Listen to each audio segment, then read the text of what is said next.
Welcome to another White Scar Battle Report. Today we are going to be playing 2,500 points. I think that's the largest one-on-one fantasy game we've had on the channel so far. So, well, I'm Edgar. I'm going to be playing with the Lizardmen host of Itza. With Tom, I'm playing with the Undead Legion. Manfred. So, let's take a look at the armies. Okay, let's take a look at the Lizardmen host of Itza.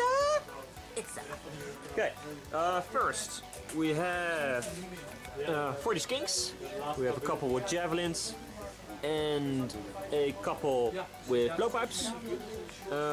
We have a salamander, 28 temple guard with a slan. He's the lore master of high magic, the hidden art of high magic, only known to multiple armies. We have a block of 30 Saurus coming out of their spawning pool, or their pool.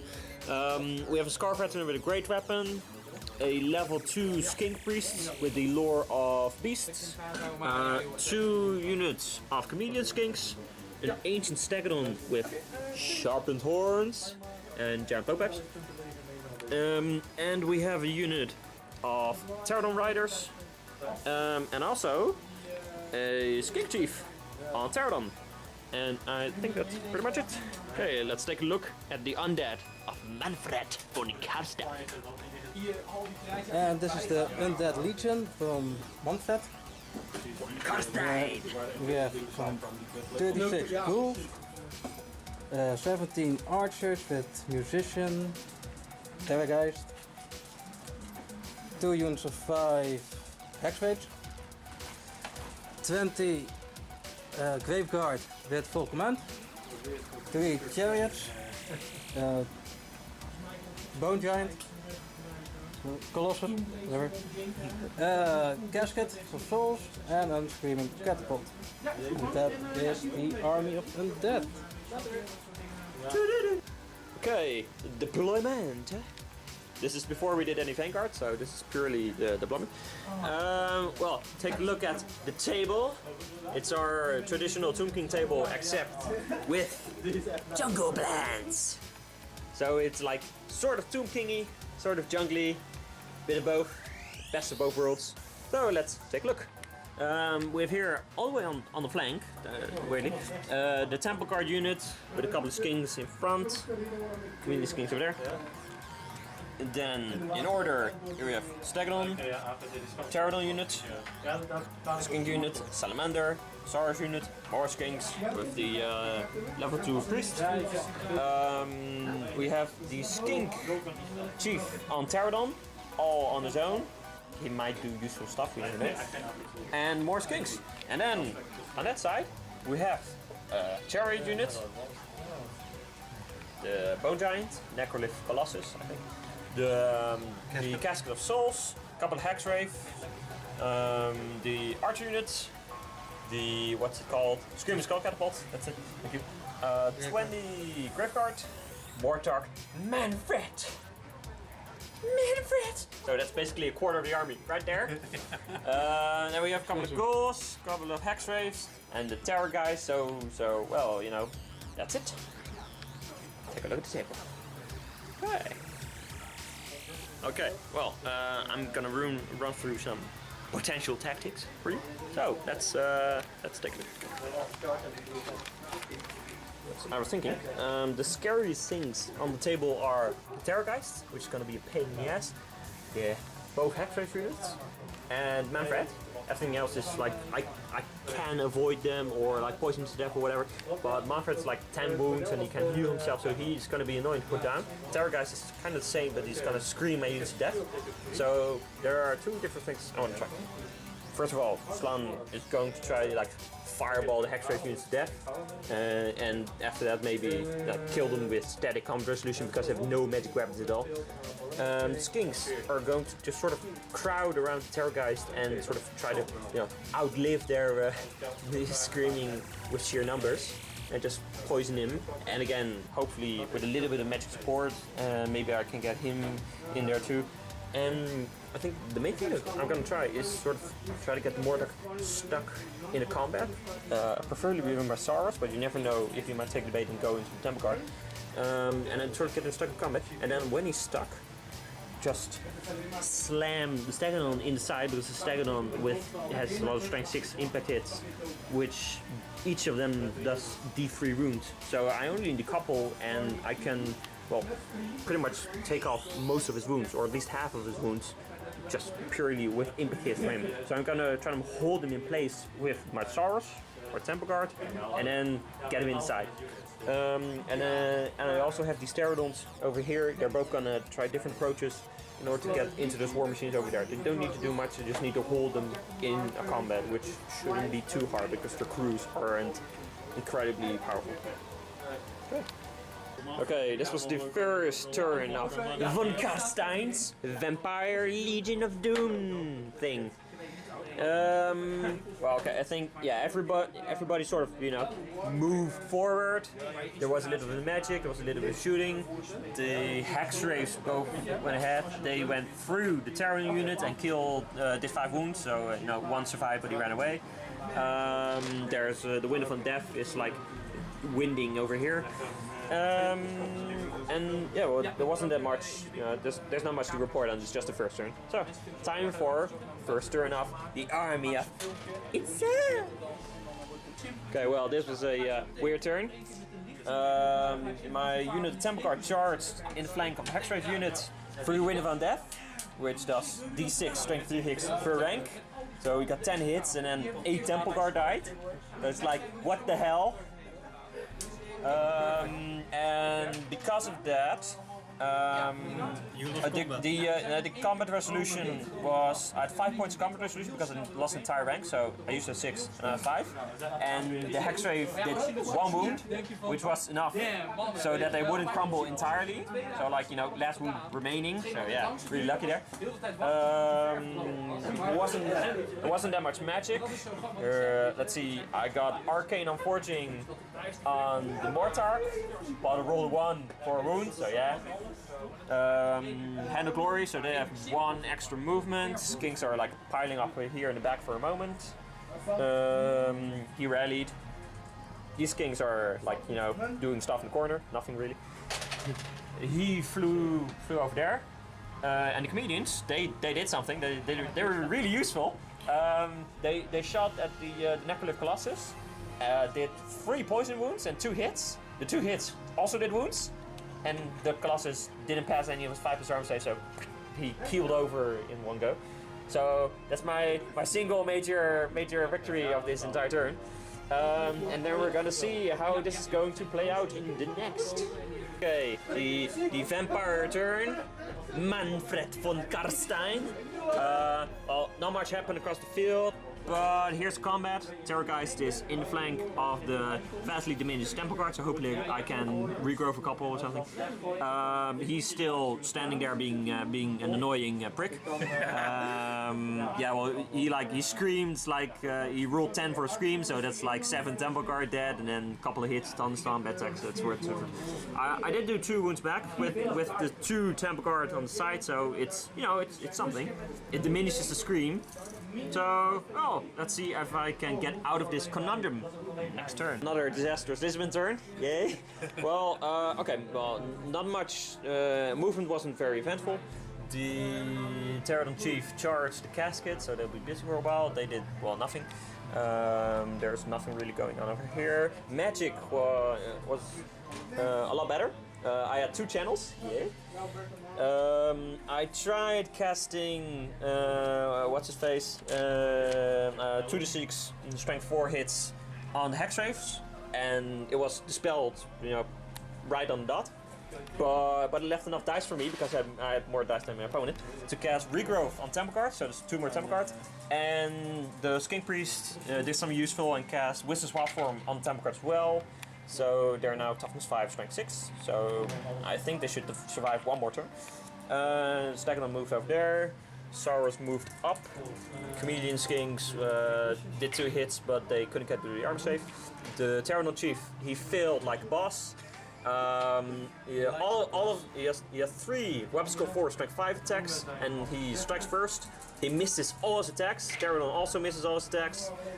And then the 2 casket guard almost kill him. He passes one of his armor saves, so he stays alive with 1 wound. So yeah, Phil boy, Phil, very failure. You don't deserve the title of Skink Chief, wretch. You're not part of Itza. You're banished unless you die or kill the casket anyway. So 1 more chance, wretch. Well, we haven't done the combat yet, so we're gonna give it a look. Yeah, well, you know, we're just gonna record it because you like, you know, important combat. So first up, his attacks because he's first. Grave Guard, I think. Yeah, the Hex Wraith. Hex Wraith, yeah. 1 attack, hits on a 4. Cock. No, that's a miss. The horse. The horse also misses. Yes, it's stage fright. I'm recording this and then everything misses. Because this wretch over here, because of his 1 attack that hit, his entire unit managed to survive. Okay, the thing. 4 attacks. Yeah, 4 attacks. So 3 hits. Strength 5, toughness 5. 3 wounds. 6 plus arm save remains. Okay, that's a lot better. My dice are trained performers. Loaded. So okay, then gonna my attacks. 3 guys gonna hit back. 1, 2, 3. They're gonna hit on 3s. Weapon skill 4 against weapon skill 3. So 6 is spread to a fighter. 6. Oh, that's nice. I might just kill it. So that's, yes. I told you, my dice are trained performers and not loaded at all. Very nice. I'm gonna keep recording my dice because like my dice have been pretty abysmal this entire game, and now I'm recording it and they suddenly work. Okay, there's strength 6 against toughness 6. Die, beastie. So, well, that's not as much as 4 wounds. 4, 6 plus regeneration save. You may die. You have my permission to die. When you're dust and ashes, you have my permission to die. Are there 6s? Nope, no 6s. No 6s! Oh no! Gotham is ashes. Yes! Yes! This guy. Seriously, I just got headaches from this guy. His single scream alone killed like a quarter of the temple guard. You have no idea how pleasing it is to see a thing disappear. And then we're gonna tally the combat resolution. I have a banner, a fancy banner. I'll show it to you. I have another banner, which is called the Battle Standard Bearer. I think it was 4 wounds. 4 wounds? Yes, excellent. 4 wounds. And I have no ranks because I'm really small. You lost. But he killed 1. So he loses by, and he still has a flank. Yeah, we both have a flank on each other due to the way we're standing, which is due to various combat forms. But he loses by 4. Oh yeah, I also have a rank, so he loses by 5. So he dissipates. Yeah, he dissipates. He. So yeah, Skinky. Woohoo! 5, 6 attack. 4, 6. Dan gaat hij hard. There we go. And that's the end of my turn, and then we're gonna see if Manfred's vampires can come back from this devastating blow, and we will see if Skink Chief Philmaster over there is actually gonna do something. So see you again in about 10 seconds. Okay, that was another vampire turn.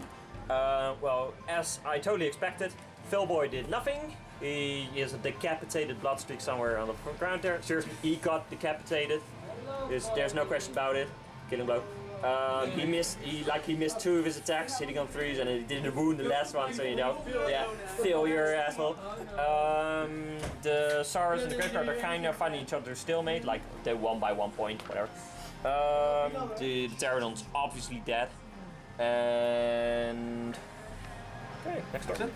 Okay, another turn for the Lizardmen of Itza! The Itzanians. Yeah, this turn wasn't that great either. Let's see, the Saurus fought with Graveguard. There's like a couple of shoots here and there. The Chameleons did nothing on the casket. One wound from the Skinks on the chariots.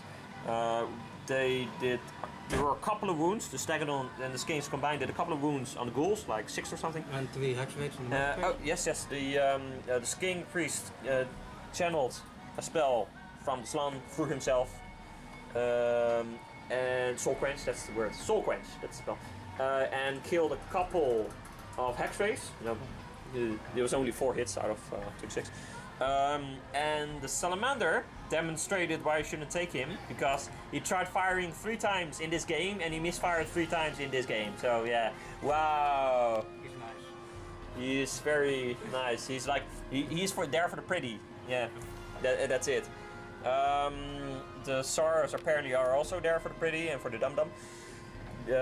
It's like a zillion dice. I think there was 1/6 in all the hitting, wounding, and the Scar Veteran stacks. There was 1/6. The Scar Veteran the 4 attacks, he hit 2 and then rolled double 1, and those 2. Luckily, the Graveguard didn't do that great either. They did nothing back, so it's like, you know, yeah, sort of grinding each other without actually doing anything to each other. So, time for another vampire turn. Okay, Saurus units against Manfred. We're still in the magic phase, if you're wondering. And Manfred, what did he do? He did Van Hell's Dance on like everybody in the vicinity. Yeah, Van Hell's Dance in the vicinity. So that's annoying. I couldn't stop it. And he summoned back all the Graveguard I just killed. So that's also annoying. But he did so by miscasting, and he rolled that Dimensional Cascade. So we're gonna see if he lives or dies. So on the 1, 2, 3, he dies. Please die! Oh, please die! Don't die. He dies! Oh my god! Oh wow! Hey, watch it. Oh! He's gone. Oh! No. Shit! Pretty much game over. Wow! I was like terrified for my Saurus lives. It's like, okay, giant monster with a zillion high strength, high weapon skill attacks with rerolls to hit with Van Hells and everything. All the Graveguard back. Also with All-Stack first, they're fast enemies, so they got rerolls. All the shit. Oh, yes. Oh my god. Yes. Fortune smiles upon me in the last turn. At least it smiles upon the Saurus and not on Mr. Phil Master. Yeah. Okay, that was the vampire turn from the late vampire. I'm very sorry. He died a hero's death in an explosion. He died a Michael-based death. Okay, so the Saurus unit fought the Graveguard. Graveguard had, you know, a lot of rerolls and stuff, so they hit pretty much everything, but they were really unlucky on the wounding. So they only they killed 3 Saurus warriors. Saurus warriors did a little bit better in return. They killed 5. Scar Veteran finally decided to join the party and exchange his rubber great weapon for an actual great weapon. So they killed a couple more crumbled. So, well, they're finally sort of getting through the unit. And then, you know, a couple catches here, a couple catches there. Ghouls tried charging Skink unit, which fled quite far away, and they failed their redirect, so they are stranded over there at the tender mercies of these 2 units. Okay, well, this was our final turn. I don't know what turn it might be 5, might be 6. We might have slipped over in 7. It's probably 5. Yeah, I suspect it's 5. Okay. The Ghoul unit got squashed in from all sides. They did kill 4 Temple Guard in return, and they did a wound on Salamander. It was like, you know, so much brute force from every side, so it's not unexpected. So, but they're still standing, so no points awarded. So, you know, they survived. The Saurus, well, still quite a lot of them, but there's still a handful of Graveguard left. These guys still didn't wound. They did 1 wound. Yeah, 1 wound. They did a whole wound on the casket. Took them about 5 turns, but they did a wound. There's not much going on over here.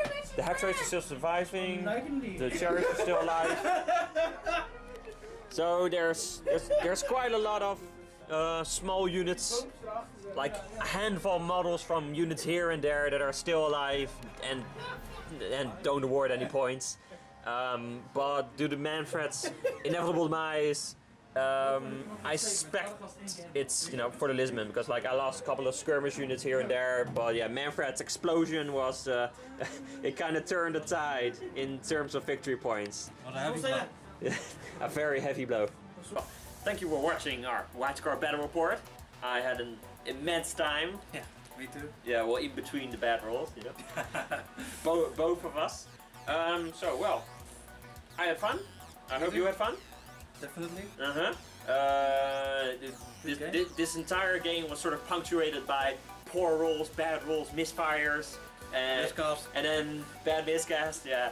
So it was kind of sort of trying to salvage the game in between the things going wrong. It was pretty much first turn, half a temper dead. Yeah. How did this happen? Magic. And then you lined everything up to destroy the Saurus, and then you exploded. So it was a fun game. Yeah, so we hope you enjoyed, and if not, go away. And well, thank you for watching. Let's make one parting shot of the decided score. We reassembled him after he blew up.